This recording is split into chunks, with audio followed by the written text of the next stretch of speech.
The bearskin hit the cobblestones before I understood what I was watching. 1 second the guardsman stood at the east gate of Heir Palace, tall and red and still as the iron railing behind him, and the next a young man in a pale gray coat had reached up on his toes, hooked 2 fingers under the front of that towering black cap, and flicked it off the guard's head like he was knocking a hat off a coat rack. The cap rolled. It rolled on its crown across the wet stone and came to rest against the base of the gilded fence, fur side down, and the young man threw both arms in the air like he had just won something. "Got it," he said to the phone his friend was holding. "Tell me you got it." I had my own phone out. Half the courtyard did. We were maybe 40 deep along the rope line that morning, tourists and pram-pushing mothers and a school group in matching yellow caps, all of us there to see the changing of the watch, and instead we got this. The guardsman did not move. That was the thing none of us could look away from. His cap was on the ground, his pale forehead bare to the gray light, his dark hair flattened in a ring where the band had sat, and he stood exactly as he had stood a moment before, heels together, rifle vertical against his shoulder, white-gloved hand at the small of the stock, eyes forward and level, fixed on nothing, fixed on all of us and none of us. He looked, if anything, more like a statue without the cap than with it, and the young man in gray hated that. "He's not even going to react," the friend with the phone said and laughed, and the laugh was the kind that wants the whole crowd to laugh with it. "Oh, that's gold. That's actual gold."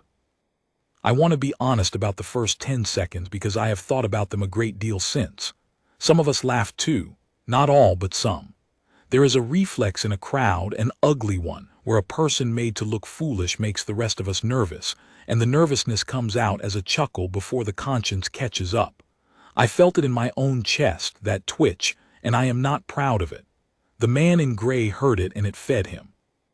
He turned a slow circle with his arms still up, taking a bow he had not earned, soaking in a sound that was already curdling. Because most of us were not laughing. Most of us had gone quiet the way you go quiet when you see something done to a person who has agreed, by the rules of his post, not to defend himself. There is a name for the feeling.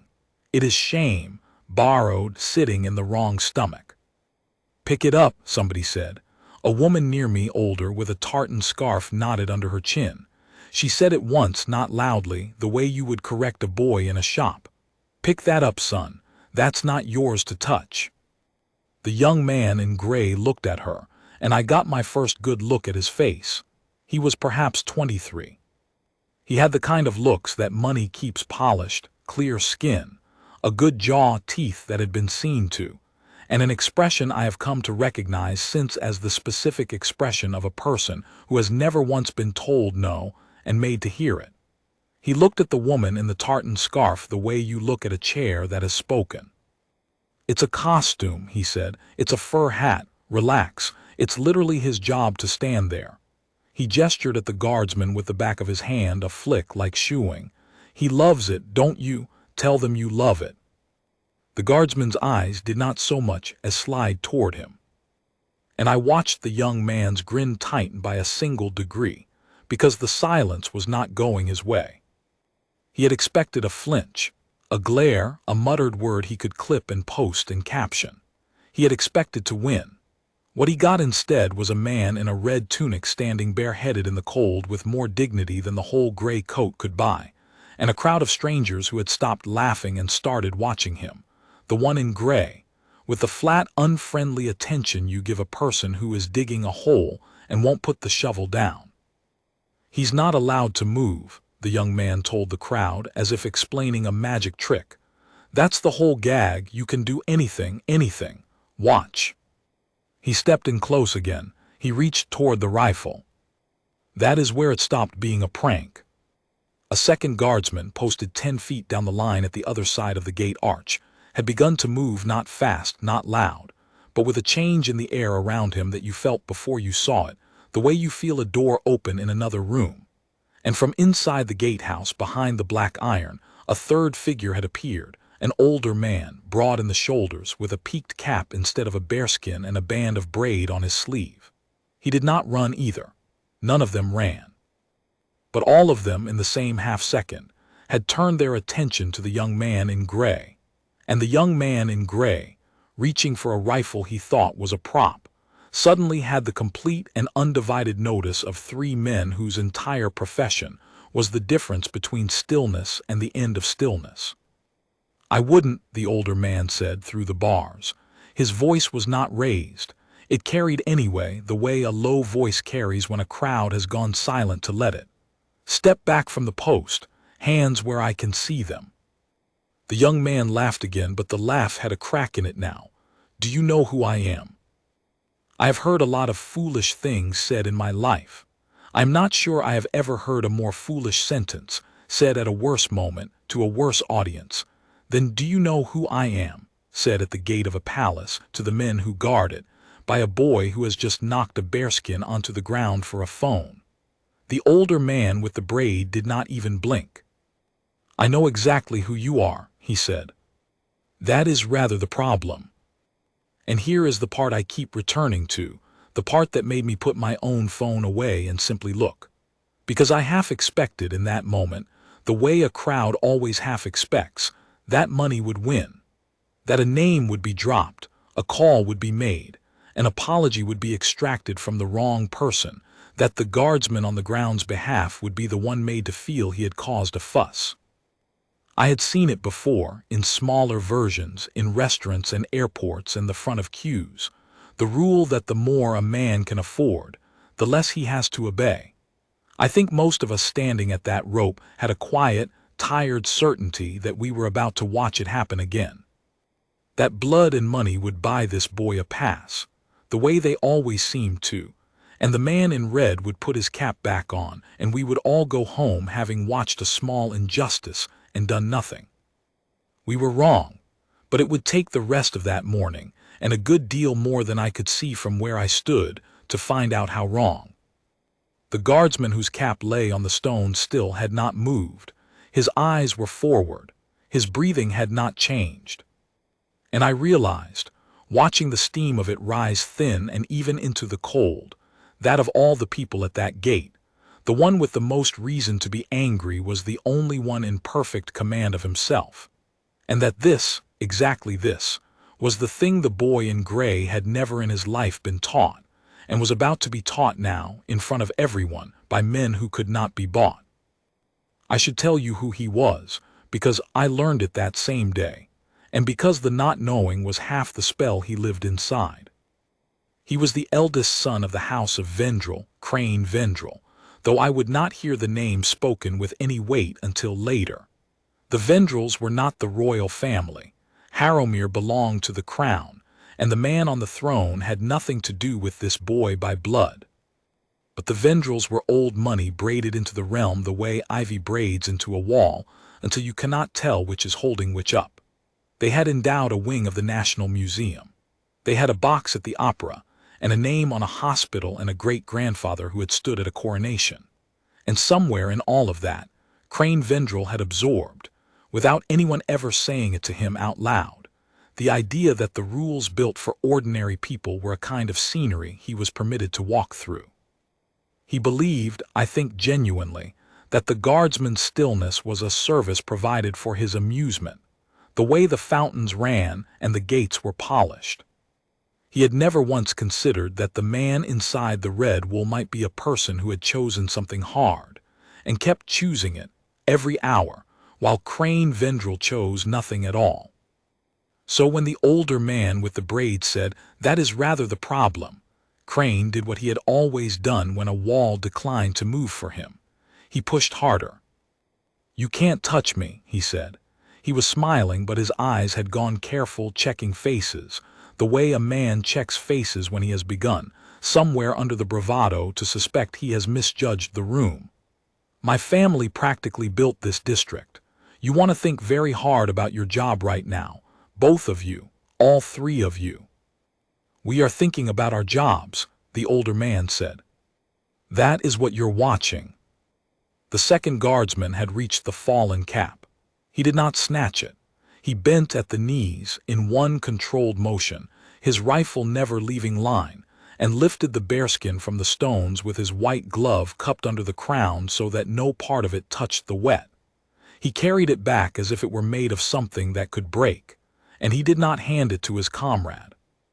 He stopped and he stood, holding the cap level at his chest, and he waited. And only when the bare-headed guardsman gave a single small nod, the first movement I had seen the man make, did the second guardsman step in and settle the bearskin back onto his head, square it, and step away. It took perhaps 8 seconds. Nobody at the rope made a sound through all 8 of them. There was something in the care of it, the refusal to hurry, the 2 men cooperating without a word, that shamed the gray coat more thoroughly than any shout could have. It said, "This matters to us. This small black cap and this man's bareheaded dignity matter to us, and we will set it right slowly and properly in front of you, and your laughing did not make it not matter. It made you the only person here who thinks it doesn't." "Oh, you're kidding me," Crane said. "You're putting his little hat back on. Somebody is filming this, right? Tell me you're getting this." "We're getting it," said his friend with the phone, but the friend's voice had changed too. He had lowered the phone an inch. He had felt the turn in the crowd, the way you feel cold water rising past your knees, and he was the first of the 2 to understand that the video he had been so eager to capture was no longer going to be a video of a man made foolish. It was going to be a video of Crane Vendrell, and it was going to be permanent. A woman behind me was already narrating quietly into her own screen. "Just knocked his hat clean off for a laugh, for a video, and these men are putting it back like it's the crown jewels, and he's still going." Her voice was shaking with the particular anger of a person watching cruelty meet patience and lose. I have replayed what happened next many times, and I still think it is the heart of the whole morning. The older man with the braid, I would learn he was the watch sergeant of the East Gate, a man named Down who had stood that arch for 19 years, unlocked the small pedestrian gate set into the great iron one and stepped through it, out onto our side of the line, into the cold, into the crowd's open space. He was not armed beyond the sidearm at his hip, and he did not put a hand near it.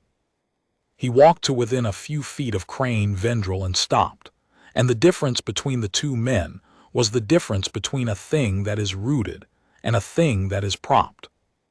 "Young man," Sergeant Down said, "you are going to take a step back and you are going to keep your hands at your sides, and we are going to wait together, very calmly, for the people who are already on their way.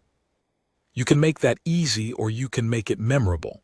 Given that there are now," he glanced without hurry at the wall of raised phones, "some 70 cameras on you, I would think hard about memorable." "On their way," Crane repeated. "Who's on their way? You called the police on me." And he laughed, the disbelieving laugh of a man who has never seen a consequence walk toward him on its own legs. "Do you have any idea what one phone call from my father does? He plays cards with the commissioner. He had dinner at the palace 2 months ago. You've made a mistake. You've made a really, really big mistake, and I'm going to enjoy watching what happens to all of you." "Your father," said Sergeant Down, "is precisely who I would expect to be called." Something in the way he said it, flat, almost kind, the way you tell a man a piece of news he is going to wish he had heard sooner, put the first true fear into Crane Vendrell's face. He had been afraid of embarrassment. Now, for just a moment, he looked afraid of something he could not name. He covered it the way his kind always cover it, by getting louder. "You don't get it," he said, and now he was pointing, jabbing the air toward the guardsmen, toward Down, toward all of us. "People like him exist so people like me have something to look at. That's the arrangement. That's how it's always been. His whole life is standing still so my whole life can keep moving. And you want to put me in a—" he choked on it, the word, the impossibility of it. "You think his hat is worth more than my name." And the bareheaded boy in red, capped again now, restored, immovable, said the only words I heard him speak the entire morning. He did not turn his head. He did not raise his voice. He said them straight ahead, to the cold air over all our heads, in a voice as level as a held breath. "It isn't the hat," the guardsman said. It's that you thought you could." Then he was silent again, and he did not speak another word, and he did not need to, because the whole courtyard had heard it, and 70 phones had caught it, and Crane Vendrell stood in his pale gray coat with his beautiful jaw working on nothing, having finally, for the first time in his life, been answered. I thought at that moment that it was over, that the guardsman's line was the climax, that the boy would be let off, and the watch would change, and the rest would be paperwork the public never sees. I have since learned how little I understood about the world Crane Vendrell belonged to, and how that world deals with one of its own when he embarrasses it in the open street. The wait, before anyone arrived, lasted only a few minutes, but it stretched the way charged minutes do, and I have never forgotten how it felt to stand inside it. Crane Vendrell did not know what to do with the silence. He was a man who had always filled a room with the certainty that the room belonged to him, and now the room had quietly declined to be his, and he kept reaching for the old levers and finding them disconnected. He tried to make a joke of it, and the joke died in the cold air. He tried to bully the woman in the tartan scarf again, and she turned her shoulder to him with a contempt so complete it was almost gentle. He tried once to walk away, to simply stroll off down the approach as though the whole thing were beneath his notice, and Sergeant Downs said, without raising his voice, "I wouldn't do that either, son," and the certainty in it stopped Crane's feet as surely as a wall. What struck me watching was how the crowd had organized itself without a word. We had come as 40 separate strangers, and somewhere in the last few minutes we had become one thing with one feeling, and the feeling was a kind of patient, immovable witness. Nobody shouted. Nobody threw anything. There was no mob in us, and I think Crane kept waiting for there to be, because a mob he could have understood. A mob would have let him be the wronged party. What he could not understand was being watched in silence by people who had simply, quietly, decided he was in the wrong and were content to wait and see it answered. It unnerved him more than anger would have. It was, I realize now, the crowd learning the guardsman's own lesson and giving it back to him. That stillness can be the loudest thing in a courtyard. The first to arrive were 2 officers of the city constabulary, on foot, unhurried, summoned by a call from the gatehouse before Sergeant Down ever stepped through the iron. They were ordinary men in ordinary uniforms, and Crane brightened at the sight of them the way a drowning man brightens at a rope, because to him, a uniform meant a person who could be reached, leaned on, reminded of his name. "Officers," he said, smoothing his coat, finding his voice again. "Thank God. There's been a complete overreaction here. It was a joke, a bit of fun. These men have lost all sense of proportion, and I'd like to make a formal complaint actually about my treatment." "Sir," the older constable said, "are you Crane Vendrell?" "I'm Crane Vendrell, yes, and I want you to understand exactly what that." "Then I'll need you to come with us, sir." It is a small thing, the gap between a man expecting to give an order and a man receiving one. But I watched that gap open in Crane Vendrell's face like a crack in plaster, and I will not pretend I felt nothing watching it. He had spent the morning teaching a crowd what arrogance looks like with the brakes off. Now we were going to watch. It learned that the floor it had always assumed was. There had never been there at all. "You'll need me to," he looked from one constable to the other. No, you don't understand. Call your superintendent right now. Tell him the name. The Vendrell name. He'll tell you to apologize to me and go home." He was not even angry anymore. He was bewildered, genuinely, the way a child is bewildered when a magic word stops working. It's never not worked. It has literally never not worked.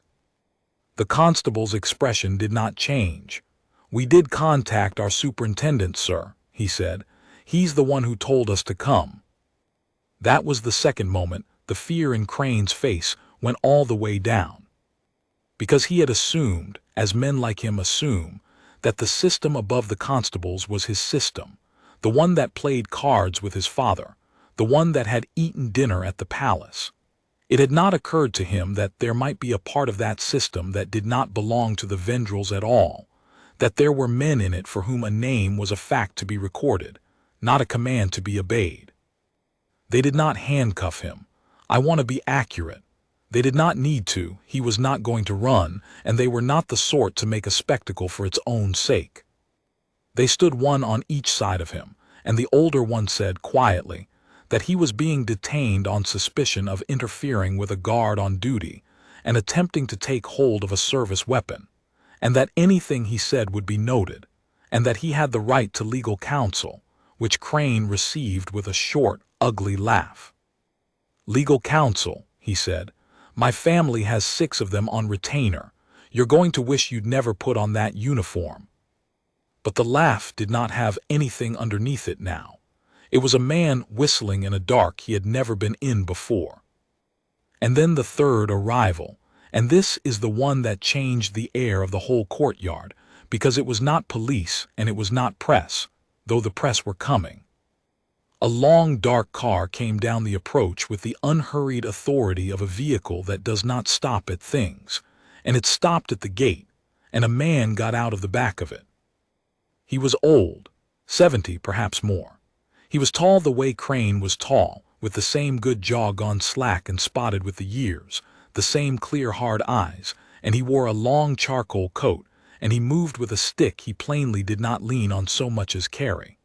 The crowd did not know him by sight, but it knew, the way a crowd always knows, that someone of weight had entered the scene, and it parted for him without being asked.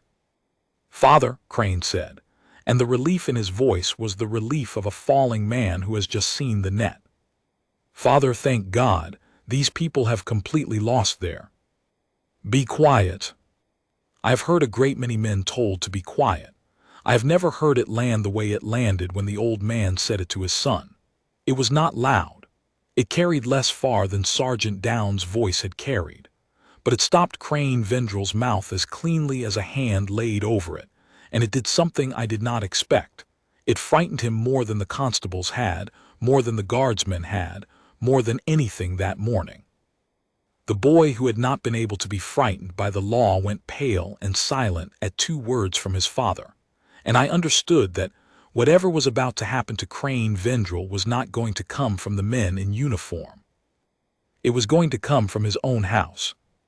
The old man, Lord Vendrell, the head of the family, though I would only confirm the title later, turned first not to his son and not to the police but to the gate. He walked to the iron slowly, and he looked through it at the guardsman in red, the one whose cap had been on the ground, who stood now exactly as he had stood through all of it, eyes forward, restored, unbroken. And the old man did something none of us anticipated. He inclined his head. A small bow, stiff with age, formal, deliberate. A man of 1 rank acknowledging a debt to a man the world thought beneath him. "Sir," Lord Vendrell said to the guardsman, "I am ashamed. On behalf of my house I am ashamed, and I will not insult your dignity by pretending an apology is enough." He straightened. "It will not be enough. You will see what I mean by that before the day is out." The guardsman did not answer. He was not permitted to, and he would not have if he could. But I am certain I saw the smallest flicker pass across his face, gone almost before it came. That was not satisfaction, and was not pride, and was nearer to the recognition one disciplined man gives another across a great distance of circumstance. Then Lord Vendrell turned to his son, and the courtyard, which had been so loud, went so quiet I could hear the flags moving on the gatehouse. "You called me," the old man said, "because you thought I would fix this." He said it without heat, which was worse than heat. "You thought I would make a phone call and the constables would melt away and the cameras would lose their footage, and by tonight this would be a story you told over drinks. A bit of fun, you said. You did a cruel, stupid thing to a man who could not answer you. You did it for an audience, and you assumed your blood would buy you out of it, as it always has, as I let it." Crane's mouth opened. The old man lifted 1 finger and it closed. "That last part is mine to answer for," Lord Vendrell went on. "I made you, not your mother, God rest her me. Every time you broke a thing and I paid for it. Every time a headmaster called and I wrote a check instead of letting him expel you. Every time a girl's family was upset, a shopkeeper, a doorman, every time I reached into my pocket instead of into you. I taught you that there is no floor, that a Vendrel falls and the money is always there to catch him before he hits the ground.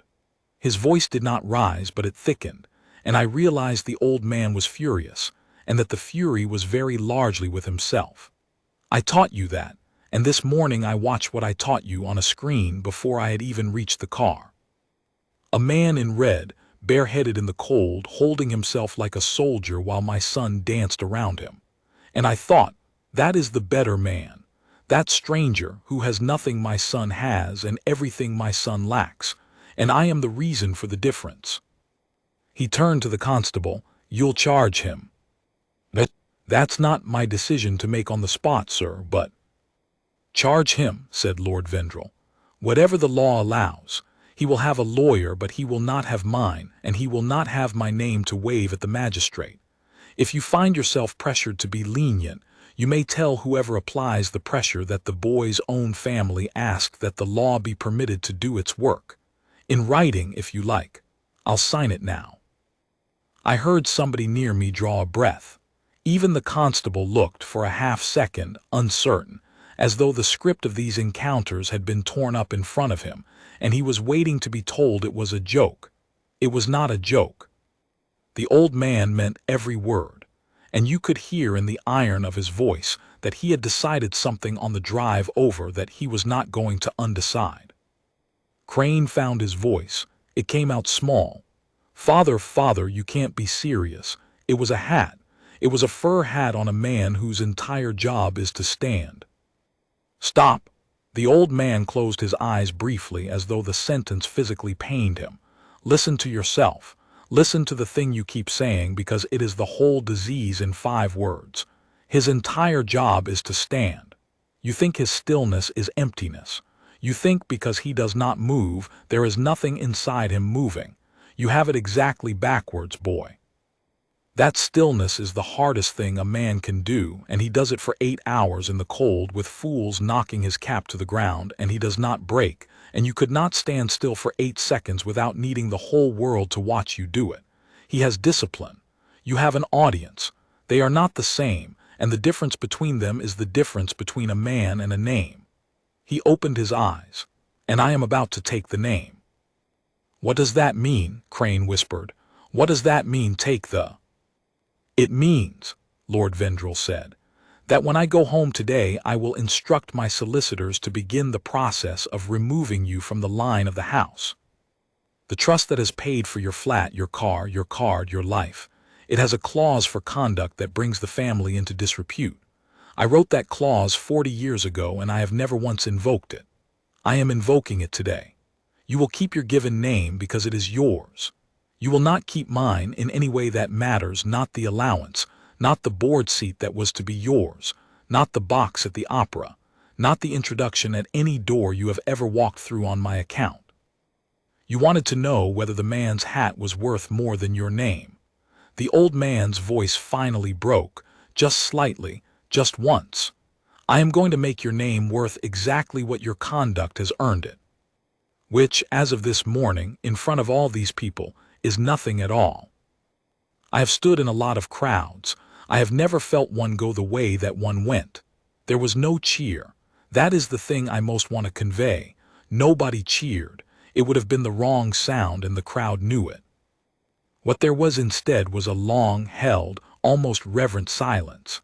The silence of people who have come to see a small bit of theater and have instead watched a man take a sword to his own house, in the name of something he had failed for 30 years to honor, and who understood all at once that this was costing the old man far more than it was costing the boy. Crane Vendrel did not understand it. That was the most pitiable part. He stood there in his pale gray coat, beautiful and ruined, and he kept looking from face to face for the one that would tell him this was reversible, that the floor was still there, that the money would catch him. He looked at the constables. He looked at his father. He looked, last of all and for the first time without contempt, at the guardsman in red, really looked at him, the man he had reduced to a prop an hour before, as if hoping, absurdly, that the very person he had wronged might intervene to soften the fall. The guardsman looked straight ahead over all of us into the gray light and gave him nothing. Not cruelty, not satisfaction, nothing. The complete and total nothing of a man who had been provoked and had won by refusing to be drawn, and whose silence now was the last and most exact rebuke of all, because it said, "I owe you no rescue. You are not the still point of the world. You never were." "Take him," Lord Vendrell said quietly to the constables, and turned away so he would not have to watch. They led Crane Vendrell away from the gate of Harrowmere Palace at 20 minutes past 10 in the morning. A constable at each elbow, his friend with the phone gone, vanished, I noticed, the moment the air had turned, the way that kind always vanishes. The crowd opened to let them through and closed again behind them, and that on the cobblestones was the end of it. The watch changed an hour later on schedule to the minute, because that is the point of a watch. It does not stop for our dramas. The guardsman in red marched off with his relief, and another took his place, identical, immovable, and the tourists who arrived at 11 had no idea that anything at all had happened there that morning. But it had happened, and 70 phones had caught it, and you cannot unring that bell. The video was everywhere by nightfall. Not the version Crane had wanted, not the clip of a man made foolish, but the whole of it. The cap on the stones, the laughing, the woman in the tartan scarf, the two guardsmen restoring the bearskin with their cupped white gloves, the one line the guardsman spoke, and then the old man's quiet, terrible justice. People did not share it to laugh. They shared it the way you share something that has reminded you the floor exists after all. I read 1,000 comments and the same word came up again and again, from strangers in countries I will never visit, dignity. They meant the guardsmen, but by the end of the week, a good many of them meant the father too. Here is what became of them, as near as I have been able to learn, and I have tried to learn it honestly. The legal matter in the end was the smallest part. Crane Vendrell was charged, and because no one was hurt and because his family asked for nothing but that the law be left alone, the court was neither cruel nor kind to him.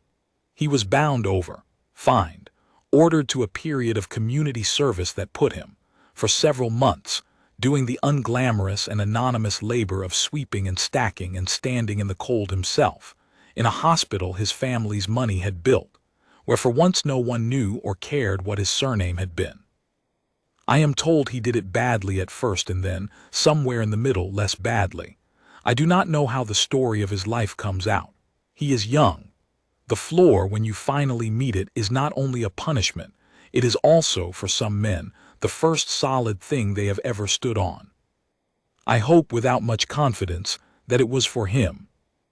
Lord Vendrell kept his word.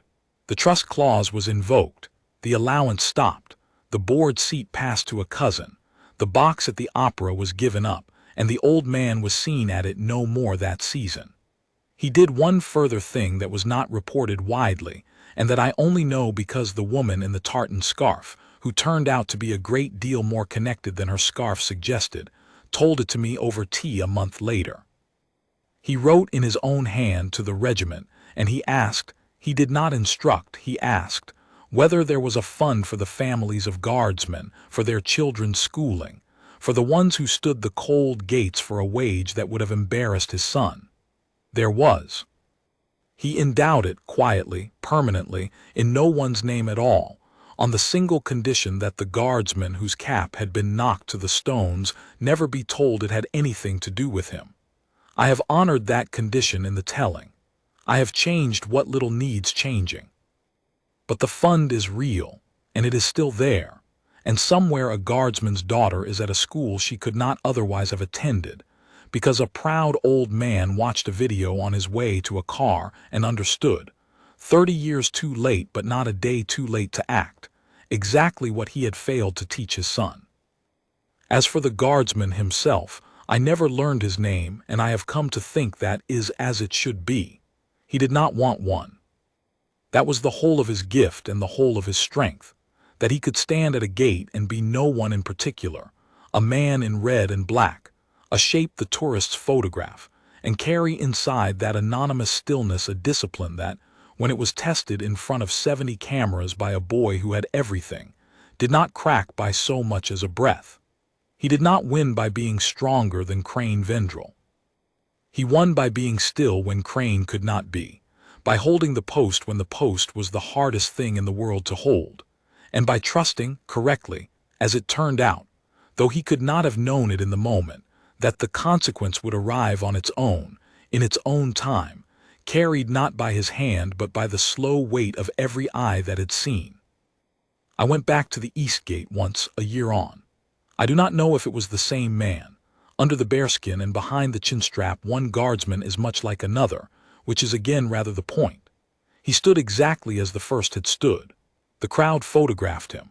A small boy in a yellow cap waved and got nothing back, and laughed anyway, delighted, the way the cruelty in a crowd and the kindness in it both find the same silence and make of it whatever they already are. I stood at the rope a while and watched him not move, and I thought about the morning the cap had hit the stones, and the boy who had been so sure that his blood bought him a pass through every gate in the world. It does not. That is what I came away knowing, and it is the thing I most want to leave you with, because I am a witness, and a witness has one job, which is to say what he saw. I saw a man who could be bought and a man who could not stand a few feet apart at a palace gate on a cold gray morning, and I saw which one of them the whole world in the end called the better man. The name did not save the boy. The money did not catch him. The blood did not buy the pass. And the man who had been knocked bareheaded into the cold, who could have been forgiven any anger and showed none, simply put his cap back on with the help of his comrade's careful gloves, faced front, and went on standing, unbroken, unbought and worth, it turned out, a great deal more than the gray coat that had laughed at him ever understood. He never moved, and because he never moved, everything else did.